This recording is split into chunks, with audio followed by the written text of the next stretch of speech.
Bonjour à tous et bienvenue sur le podcast Santé Équilibre. Chaque semaine avec ce podcast, je vous donne des outils, des conseils, des astuces et aussi de l'énergie pour améliorer votre santé et aller vers un corps sain et un esprit serein.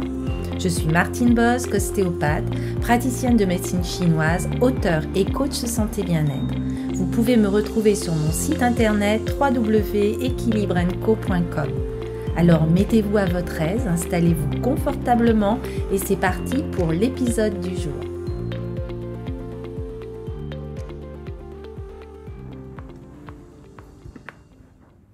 Bonjour, je suis ravie de vous retrouver pour ce nouvel épisode, ce 76e épisode de podcast.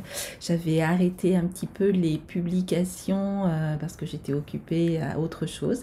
Mais aujourd'hui, j'avais envie de partager avec vous cette technique respiratoire qui est très importante et qui est la respiration Kalpa.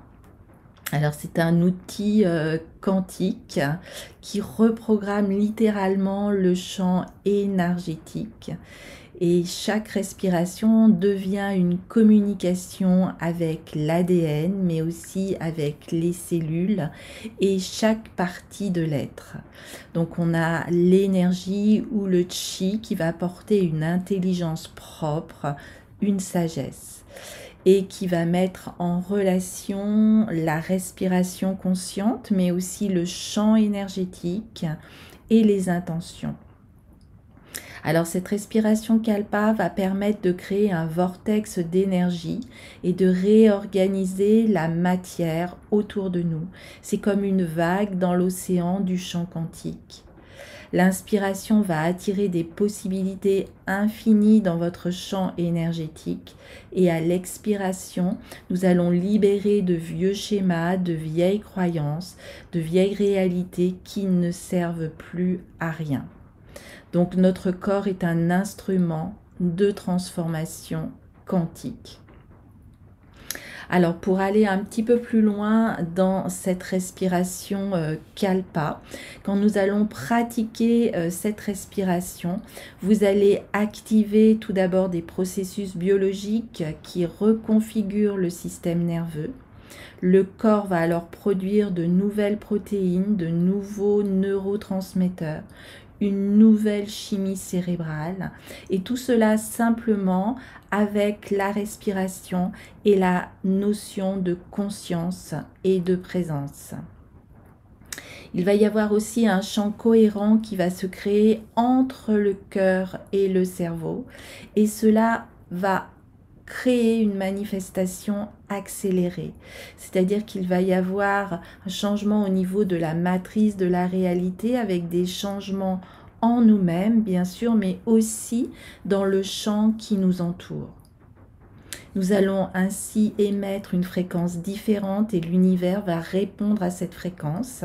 Les synchronicités vont augmenter, les opportunités vont apparaître et l'impossible va commencer à se matérialiser dans la réalité.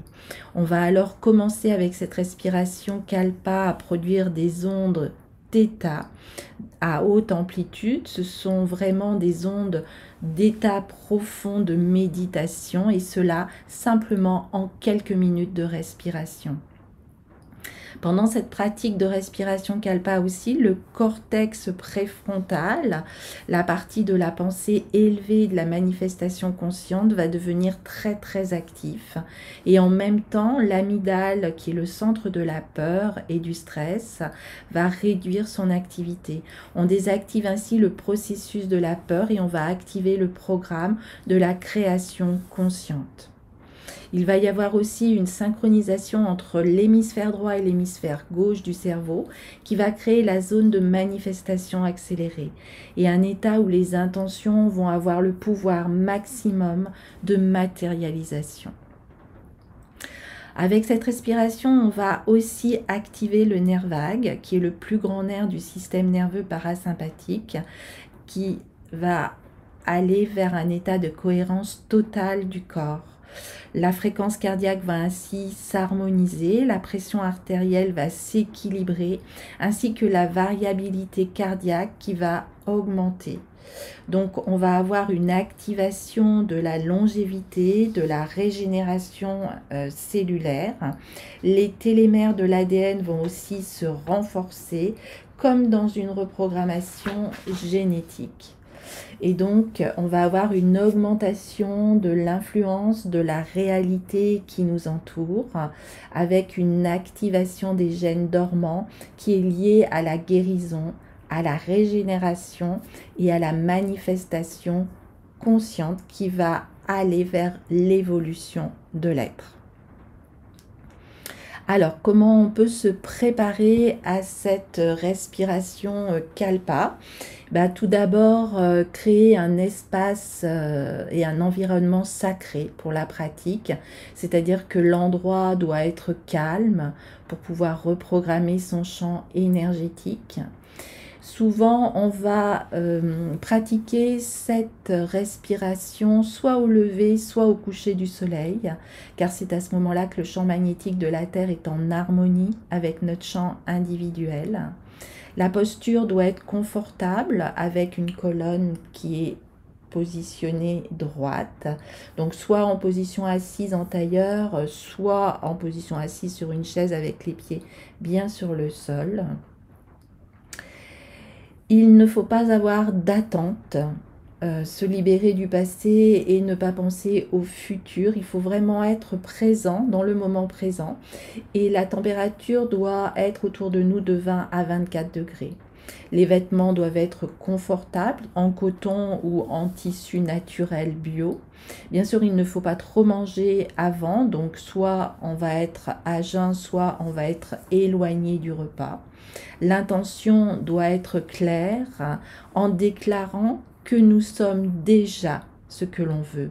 Par exemple, au lieu de dire « je veux être prospère », dites simplement « je suis la prospérité à l'état même ». Et on va commencer tout simplement à faire 3 respirations profondes avec une expansion complète de la cage thoracique, ce qui prévient le corps que quelque chose d'extraordinaire est sur le point de se produire. Et c'est important aussi de tenir un journal de pratique avec les expériences, avec les changements que l'on peut observer dans la vie, et ce qui va amplifier aussi le pouvoir de créer une autre réalité. Alors, dans la pratique à proprement parler, une fois que vous êtes bien préparé, premièrement, on va faire ce qu'on appelle la respiration de nettoyage. C'est-à-dire que l'on va inspirer profondément par le nez, en expansion d'abord de l'abdomen, puis après de la poitrine et enfin de la partie supérieure des poumons. Retenez l'air pendant 2 secondes et ensuite relâchez cet air par la bouche dans une expiration forte comme pour souffler sur une bougie. On va faire cela 3 fois, ce qui va permettre de nettoyer les canaux énergétiques et de préparer à la transformation. Après cette respiration de nettoyage, on va aller deuxièmement dans un cycle quantique. C'est-à-dire qu'on va inspirer par le nez pendant 4 secondes en visualisant une lumière dorée qui entre par le chakra couronne au-dessus de notre tête et qui va descendre jusqu'à notre cœur. On retient l'air pendant 4 secondes en sentant la lumière qui se répand dans notre poitrine. Ensuite, nous expirons par le nez pendant 4 secondes en imaginant cette lumière qui se propage dans tout le corps. Et on maintient les poumons vides pendant 4 secondes. Donc on inspire pendant 4 secondes, on fait un temps où on va retenir l'air pendant 4 secondes, on expire pendant 4 secondes et on maintient les poumons vides pendant 4 secondes. Donc c'est important aussi de maintenir l'attention focus dans le centre de la poitrine parce que c'est là que la transformation se produit. Et pendant cette respiration Kalpa, on peut aller aussi, troisièmement, dans une visualisation, c'est-à-dire qu'à l'inspiration, voyez-vous déjà vivre votre réalité visée et non plus comme quelque chose de futur. Pendant la rétention, ressentez vraiment les émotions élevées comme la gratitude, la joie, l'abondance. À l'expiration, vous amenez toutes les sensations dans tous les champs énergétiques. Et à la pause, quand vous relâchez complètement, vous abandonnez complètement au champ. Et la clé réside vraiment dans la répétition consciente. Et continuez ce cycle pendant normalement 108 respirations. Alors ce nombre est assez important et il représente la totalité de l'expérience. Mais on peut le faire aussi, si on n'a pas beaucoup de temps, pendant 7 minutes et jusqu'à 21 minutes. Pendant cette respiration, la langue doit toucher le palais, qui est juste à la partie postérieure de vos incisives. Donc la langue touche le palais, qui est le circuit énergétique complet dans votre corps et qui va permettre de potentialiser les effets de cette respiration Kalpa. Vous allez voir qu'en progressant dans cette technique, vous allez ressentir très rapidement une sensation subtile au centre de votre poitrine, comme s'il y avait une sensation d'expansion, un bourdonnement intérieur. Et c'est vraiment le signe que vous vous syntonisez avec le champ quantique. Alors n'essayez surtout pas de contrôler cette sensation, observez-la simplement. Et pour terminer la pratique, vous pouvez faire 3 respirations lentes et profondes en maintenant les yeux fermés et en plaçant simplement vos mains sur votre cœur en déclarant mentalement « Voilà, c'est fait ». Et cette affirmation va sceller votre pratique et confirmer votre nouvelle réalité dans ce champ quantique. Alors la constance est vraiment le plus important dans cette respiration, beaucoup plus que la durée. Donc essayez de faire cette respiration même si c'est peu de minutes, vraiment tous les jours. Et maintenez toujours votre attention sur le moment présent. S'il y a des pensées, vous ramenez simplement le mental vers la respiration, vers le moment présent. Et surtout, ne jugez et ne forcez pas.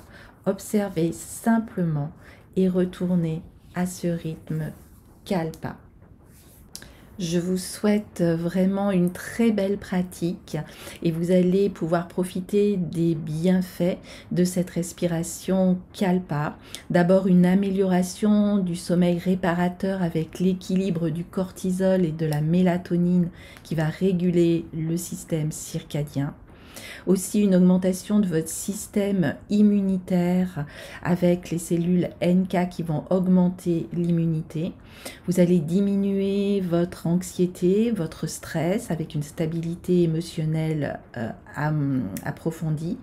Vous allez vous connecter aussi plus profondément à votre être profond, à votre intuition, à aussi un flux plus créatif dans la créativité, transformation harmonieuse aussi au niveau de vos relations, que ça soit professionnelle ou personnelle. Et toute cette transformation n'est pas temporaire mais vraiment durable. Donc je vous souhaite vraiment une très belle pratique. Vous pouvez mettre ça en place comme une routine, soit le matin, soit le soir.